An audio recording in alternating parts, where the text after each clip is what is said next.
आपण आता वंदे भारत चालू केले, बुलेट ट्रेनच्या बाबतीत सुद्धा मोठ्या प्रमाणात आपली जलद गतीने हालचाल त्या ठिकाणी होते, त्याच्याबद्दल आम्हाला काही वाईट वाटायचं कारण नाही। जागतिक स्पर्धेबरोबर स्पर्धा करत असताना जागतिक लेवलला आपण ह्या सगळ्या गोष्टी करणं अभिप्रेत आहे, त्याच्याबद्दल आमचं काहीच म्हणणं नाही। पण सभापती महोदय, ज्यावेळेस आम्ही स्वतः रेल्वेनं प्रवास करण्यासाठी धाराशिवच्या रेल्वे स्टेशनला येतो त्यावेळेस जनरल डब्याची जी अवस्था असते ती अतिशय बघवत नाही।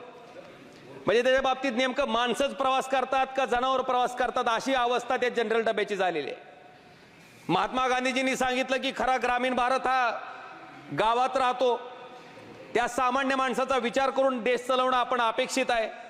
बुलेट ट्रेन झालं, वंदे भारत झालं, ठीक आहे, त्याच्याबद्दल आमचं काही म्हणणं नाही।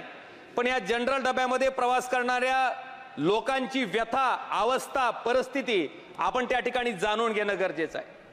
आपण त्यांना सुद्धा माणूस म्हणून त्या ठिकाणी त्यांचं जाणं,